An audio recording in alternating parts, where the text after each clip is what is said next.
इस ब्रह्मांड में जितनी भी चीजों का जन्म हुआ है, एक न एक दिन उन सभी को मरना ही है, फिर चाहे वो हम सबके जीवन का आधार सूरज ही क्यों ना हो। आज से लगभग 4.5 बिलियन साल बाद सूरज की मृत्यु हो जाएगी, लेकिन सूरज की मृत्यु कैसे होगी, ये एक बड़ा सवाल है। ये तो हम सभी जानते हैं कि पूरे सोलर सिस्टम का अस्तित्व सूरज की वजह से ही है। तो जब सूरज की मृत्यु हो जाएगी तो फिर इस सोलर सिस्टम का क्या होगा। और सबसे इम्पोर्टेंट सवाल, सूरज की मृत्यु के बाद पृथ्वी पर बसे जीवन का क्या होगा।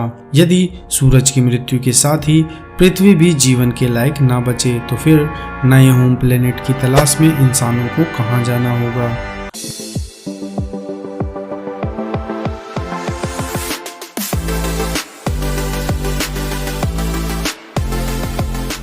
दोस्तों, जब भी किसी इंसान की मौत होती है तो उससे पहले उसे कई बदलाव और परेशानियों से गुजरना पड़ता है। ठीक वैसे ही जब सूरज की मौत होगी तब उसमें कई बदलाव आएंगे। सूरज की मृत्यु की उल्टी गिनती तब शुरू होगी जब सूरज का फ्यूल खत्म होगा।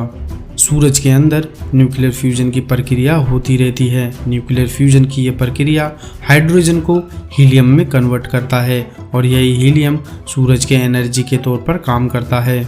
वर्तमान में सूरज का कोर प्रति सेकंड 600 मिलियन टन हाइड्रोजन को हीलियम में कन्वर्ट करता है। जब सूरज का सोर्स ऑफ एनर्जी खत्म हो जाएगा तब इसके मृत्यु की उल्टी गिनती शुरू हो जाएगी। एनर्जी खत्म होने के बाद सूरज काफ़ी बड़ा होता जाएगा। सूरज का आउटर लेयर एक्सपेंड होने लगेगा और सोलर सिस्टम पर इसका कब्जा भी बढ़ने लगेगा। आकार बढ़ते बढ़ते सूरज रेड जाइंट में बदल जाएगा। रेड जाइंट में बदलने के बाद सोलर सिस्टम भी बर्बादी की ओर बढ़ने लगेगा। सूरज के नज़दीक स्थित मरकरी और वीनस सूरज की चपेट में आ जाएंगे। दोनों ही प्लैनेट्स हॉट रेड जाइंट से निकलने वाली अत्यधिक तापमान के कारण पिघलकर सूरज में समा जाएगा। मरकरी और वीनस के बाद सूरज का अगला शिकार पृथ्वी होगा। पृथ्वी पूरी तरह पिघलकर सूरज में मिलेगा या नहीं, यह इस बात पर डिपेंड करता है कि सूरज का आकार बढ़ना बंद हुआ या नहीं। यदि सूरज का आकार बढ़ना बंद भी हो जाए तब भी पृथ्वी सूरज के हाई टेम्परेचर को नहीं झेल पाएगा। पृथ्वी भी ऑलमोस्ट पिघल जाएगा और इसका सिर्फ आयरन कोर ही बचेगा। दोस्तों, इनर प्लैनेट्स के बाद अब आउटर प्लैनेट्स जैसे जुपिटर, सैटर्न, यूरेनस और नेपच्यून की बारी होगी। ये सभी प्लैनेट्स सोलर सिस्टम के बेहद ठंडे रीजन में स्थित हैं। जब सूरज का आकार बढ़ जाएगा तब आउटर प्लैनेट्स की सूरज से दूरी भी कम हो जाएगी। सूरज से निकलने वाला हाई रेडिएशन इन सभी प्लैनेट्स की कहानी को खत्म कर देगा।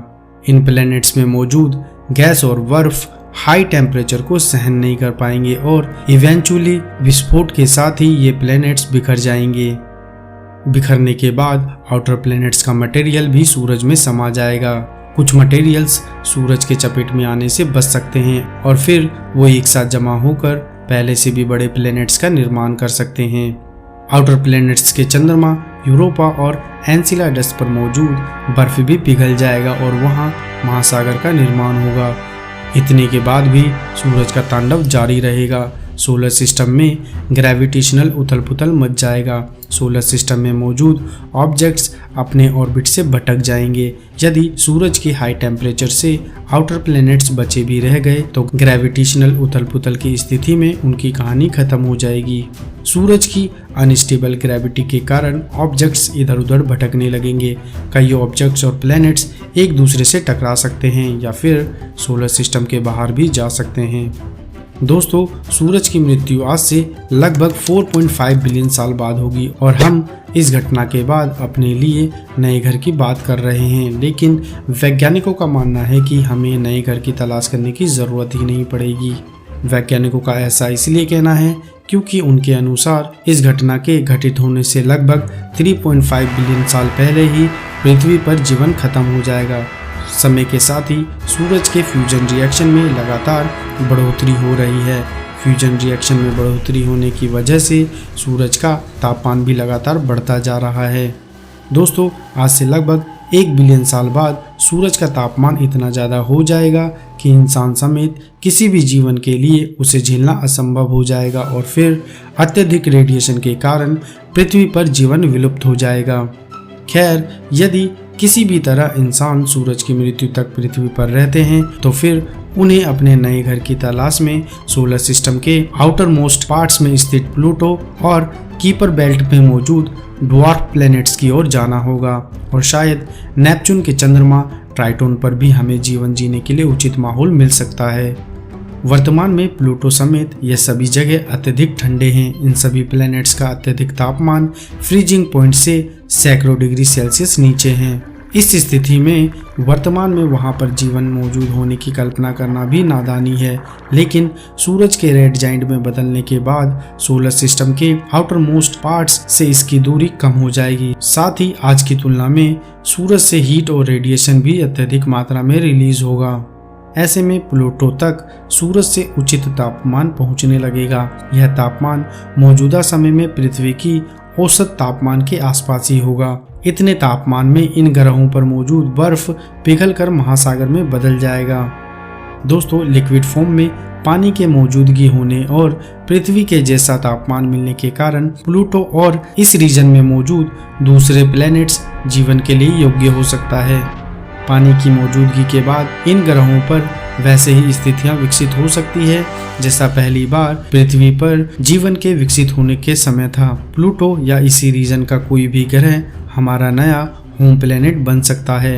एट लास्ट रेड जाइंट में बदल चुका सूरज अपने जीवन के अंतिम पड़ाव पर पहुंच जाएगा। मृत्यु की स्थिति में पहुंचने के बाद सूरज व्हाइट ड्वार्फ में बदल जाएगा।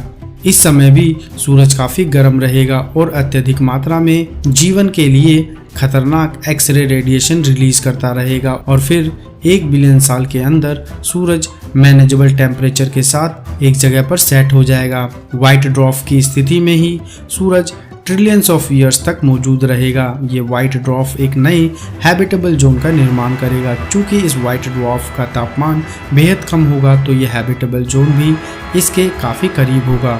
यदि इस हैबिटेबल जोन में किसी प्लैनेट्स का निर्माण होता है तो भी ये व्हाइट ड्वार्फ की ग्रेविटी इस प्लैनेट्स को चूर चूर कर सकता है। व्हाइट ड्वार्फ के आसपास जीवन असंभव होगा। आप क्या सोचते हैं, सूरज की मृत्यु तक इंसान पृथ्वी पर मौजूद होंगे या नहीं? अगर हाँ तो उसका नया होम प्लैनेट्स कहाँ होगा? अपने विचार हमें कमेंट में ज़रूर बताएं। मिलते हैं अगली वीडियो में। धन्यवाद दोस्तों।